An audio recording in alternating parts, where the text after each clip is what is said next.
రోజులు మారాయి. ఒకరి కష్టం గురించి ఒకరు చెప్పుకొని సహాయం చేసే రోజులు పోయి, ఒకరి కష్టం గురించి మరొకరు చర్చించుకుంటూ సంబరపడే రోజులు వచ్చాయి. తెలియని విషయాన్ని గురించి మాట్లాడడం అంటే మీ అవివేకాన్ని బయటపెట్టుకోవడమే. అనునిత్యం సంతోషంగా ఉండగలిగే వారే ఇతరులను సంతోషంగా ఉంచగలరు. బంగారం నాణ్యత అగ్నిలో తెలుస్తుంది. మనిషి నిజాయితీ కష్టంలో బయటపడుతుంది. దూరదృష్టి ఉన్నవాడు అనుకున్నది తప్పక సాధిస్తాడు. మీ జీవితం మీకు నచ్చినట్లు జీవించండి. ఇతరుల సహాయ అంత్యక్రియల్లో మాత్రమే అవసరం అవుతుంది. చివరి వరకు పోరాడగలిగే ధైర్యం ఉంటేనే ఎలాంటి పరిస్థితుల మధ్య అయినా విజయం సాధించవచ్చు. మనకు విలువ ఇచ్చే వాళ్ళకే మనం విలువనివ్వాలి. విలువ ఇవ్వని వాళ్ళను అస్సలు పట్టించుకోవద్దు. వాళ్ళు ఎంత తోపులైనా సరే, లేదంటే వాళ్ళకి మనం చులకనైపోతాం. సొసైటీలో మార్పు ఎందుకు రాదంటే పేదవారికి ధైర్యం లేక, మధ్యతరగతి వారికి సమయం లేక, ధనవంతులకు అవసరం లేక. మరణం ఎదురుగా ఉన్న నీ శత్రువు ముందు ఏడవకు. ఎందుకంటే నీ శత్రువుకి కావాల్సింది నీ మరణం కాదు, నీ భయం మాత్రమే. ఆపేసి ఓడిపోయిన వాడు ఉన్నాడు, కానీ ప్రయత్నిస్తూ ఓడిపోయిన వాడు లేడు. నవ్వు అంటే సంతోషం అనుకునే లోపలే ఏడుపంటూ ఒకటి ఉంది అని గుర్తుకు చేస్తుంది జీవితం. మనుషులు పుట్టాకే సాంప్రదాయాలు పుట్టాయి, కానీ సాంప్రదాయాలు పుట్టాక మనుషులు పుట్టలేదు. తెలివైన వాడు కనిపించే మూర్ఖుడు ఉంటాడు, మూర్ఖుడిలా కనిపించే తెలివైన వాడు ఉంటాడు. జాగ్రత్త. మనం బాగున్నప్పుడు లెక్కలు మాట్లాడి, కష్టాల్లో ఉన్నప్పుడు విలువలు మాట్లాడకూడదు. నాకు సాయం చేయడానికి రాని వాళ్ళందరికీ కృతజ్ఞతలు. ఎందుకంటే వారి వల్లనే సొంతంగా పనిచేయడం నేర్చుకోగలిగాను. డబ్బు ఉన్నప్పుడు ఎడాపెడా ఖర్చు చేయడం, లేనప్పుడు ఇతరుల దగ్గర చేతులు చాచడం వల్ల మన వ్యక్తిత్వం దెబ్బతింటుంది. నేను ప్రార్థిస్తే దేవుడు నన్ను ఇష్టపడతాడు, కానీ నేను పని చేస్తే నన్ను దేవుడు గౌరవిస్తాడు. కరువులో ఉన్నావని అరువు తీసుకుంటే ఆ అరువు రేపు నీకు బరువు అయితే జీవితం కన్నీళ్ల చెరువు అవుతుంది. ఆడంబరాలకు పోకుండా ఉన్నదానితో ఆనందంగా జీవించు. ఆడంబరాలను చూసి మనుషులను ఎప్పుడూ అంచనా వేయకూడదు. అత్యంత తెలివైన వాళ్ళు ఎప్పుడూ నిరాడంబరంగానే ఉంటారు. అతి సంపన్నులు ఎప్పుడూ సాధారణంగానే కనిపిస్తారు. నింద నీకు ఆగ్రహాన్ని కలుగచేస్తుందేమో కానీ నీ నిగ్రహాన్ని పరీక్షిస్తుంది. నీ గుండెను గాయపరుస్తుందేమో కానీ నీ మనోధైర్యాన్ని చాటి చెప్తుంది. ఉలి దెబ్బకు తాళలేని శిల శిల్పం కావడం అసాధ్యం.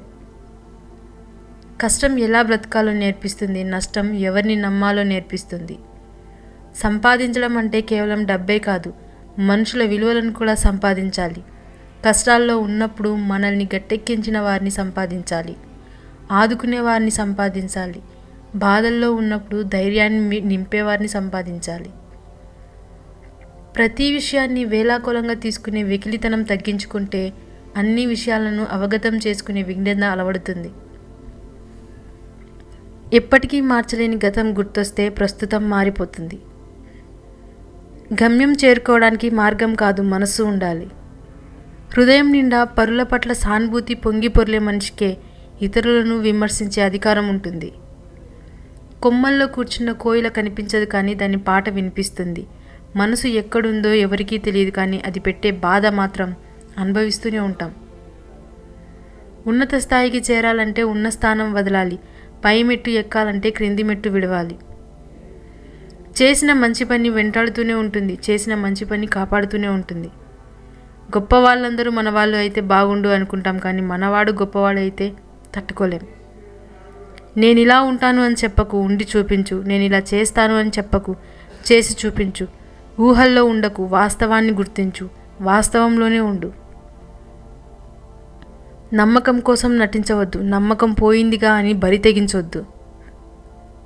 దైవం అనేది కేవలం నమ్మకం మాత్రమే కాదు, దైవం అనేది ఎప్పుడూ ఉండే నిజం. అందుకే దైవాన్ని నమ్మకంగా మాత్రమే కాదు, సృష్టి ఉన్నంతకాలం ఉండే నిజంగా భావించు.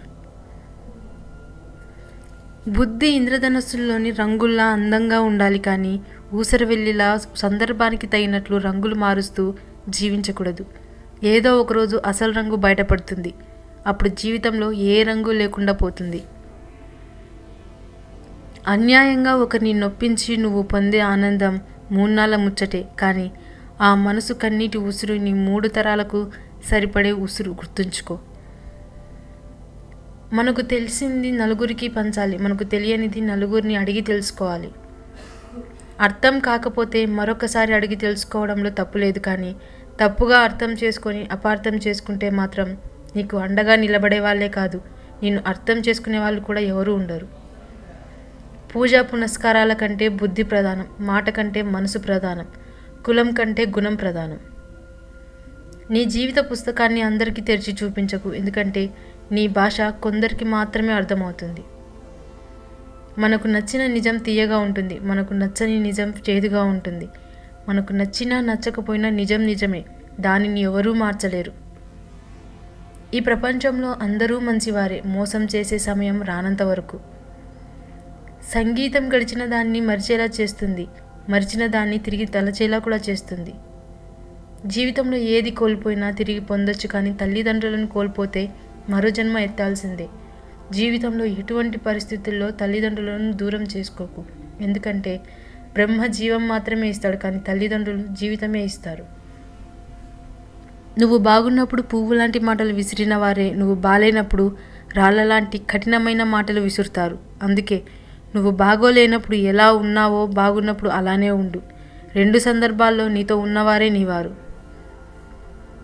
ఎంత కష్టంలో ఉన్నా నీలో నువ్వే ఓదార్చుకోవడం నేర్చుకో, ఎందుకంటే నీ కష్టాలు చూసి నవ్వుతారు తప్ప నా అని ఎవరూ దగ్గరికి తీయరు. ఒక స్త్రీ ఎంత సుఖంగా పెరిగినా ఆమె అదృష్టం దురదృష్టం తెలిసేది పెళ్లి తర్వాతే. పక్కవాడికి 100 సార్లు సహాయం చేసినా వారికి అస్సలు గుర్తుండదు, కానీ ఒక్కసారి కుదరదు అని చెప్పి చూడు, ఆ మాటను వాడు చచ్చినా మరవడు, లోకం తీరే అంతా. అందరూ మెచ్చే క్వాలిటీ నాలో లేకపోవచ్చు, కానీ నన్ను పోగొట్టుకున్న వాళ్ళు మాత్రం ఏదో ఒకరోజు బాధపడతారని ఖచ్చితంగా చెప్పగలను.